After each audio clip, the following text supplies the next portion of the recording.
Assalamualaikum dan salam sejahtera guys. Roka Roki di sini. Ya, selamat datang ke channel saya Roka Roki. Kepada mereka yang masih belum subscribe, jangan lupa tekan button subscribe dan follow saya dekat platform-platform sosial media saya lain, FB, Insta dan juga TikTok. So dalam video saya kali ni kita nak review ni guys, sebuah lagi motor adventure daripada Honda, iaitu Honda Transalp. Transalp 750. Jom.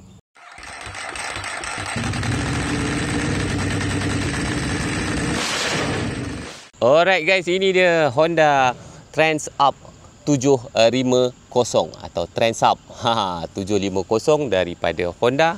So macam biasa, kita tengok dulu lampu depan dia. Lampu depan dia berbeza sikit design dia dengan NX 500, tapi secara peribadi saya suka lagi lampu depan NX 500 lah. Tapi ini orang kata subjektif guys, bergantung kepada selera masing-masing lah kan.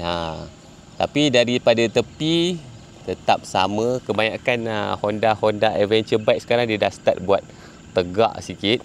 So saya suka design macam ni. Ini cowling tepi dia, ada lubang untuk menghalakan angin panas jauh daripada kaki kita. Ini bahagian belakang dia. Nanti saya hidupkan motor, kita tengok lampu dia. Ini exhaust dia. Exhaust dia pun mirip-mirip adik dia NX 500, tapi bunyi dia lagi best lah guys, sebab engine dia ni lagi best. So jom kita tengok lampu dia. So lampu dia fully LED, depan dan juga belakang. Ini lampu belakang dia juga LED guys. Dengar bunyi dia. Jom kita dengar bunyi dia sikit.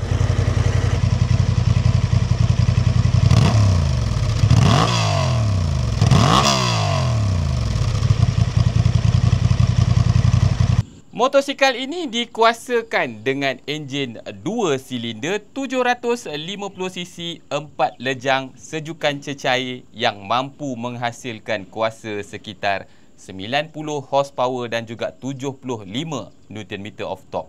Turut dilengkapi dengan sistem slipper clutch dan juga gearbox 6 kelajuan, tapi tak ada quick shifter lah guys. Sistem suspension dia menggunakan USD fork 43mm, separate function fork cartridge daripada Showa dan preload adjustable rear monoshock. Sistem brake hadapan dia menggunakan disk kiri dan kanan dan dilengkapi dengan caliper axial daripada Nissin ni, and datang dengan ABS dual channel depan dan belakang. Sistem brake belakang dia juga menggunakan disk dan caliper daripada Nissin. Seat dia single piece seat yang menggunakan span yang agak lembut juga guys. Dekat belakang dia, dia dah ada siap bracket untuk box.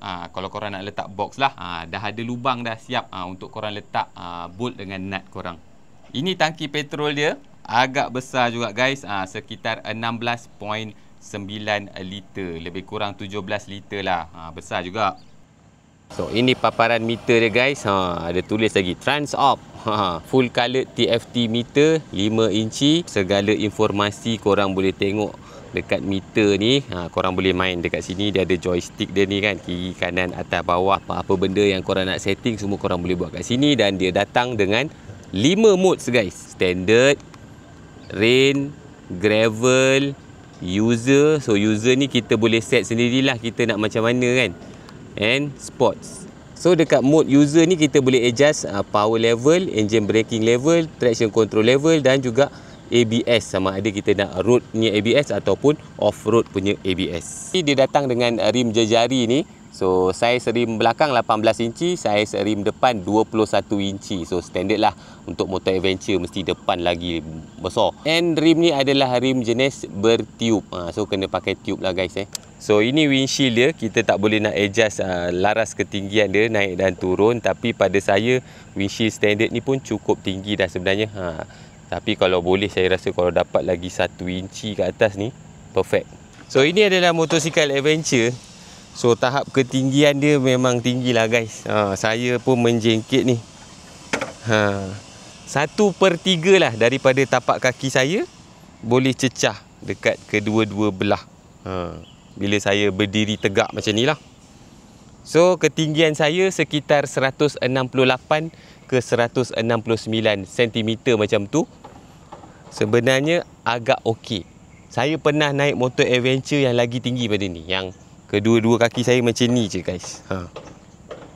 So yang ini 1/3 pada saya not bad lah, okey je.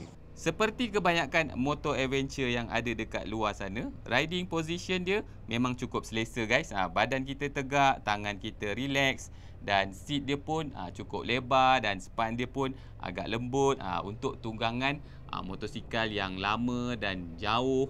So korang jangan risaulah, memang cukup selesa. Dari segi enjin pula memang cukup lancar untuk sebuah enjin 2 silinder 270 degree crank. Penukaran gear dia pun lancar juga. Tapi kalau saya nak bandingkan dia dengan saudara kecil dia, Honda NX 500, Transalp punya enjin ni dia agak kasar sikit kalau kita compare dengan NX 500.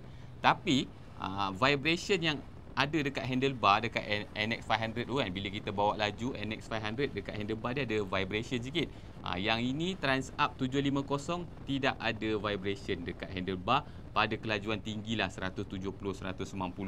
Dan of course lah Transalp ni lagi berkuasa lah. Kalau NX 500 tu saya selesa cruising 170, Transalp ni korang boleh cruising 190 pun tak ada masalah. Sistem suspension yang ada dekat motosikal ni memang diorang dah tune cantik lah untuk ketinggian motosikal ni dengan dia punya lebar tayar dia. So handling dia pada saya memang sangat nimble untuk tunggangan bandar dan juga luar bandar. And actually guys, sebenarnya saya suka bawa motor-motor adventure ni masuk town sebab seronok sebenarnya. Sebab kita pandang jauh kan, kita tinggi so kita nampak jauh.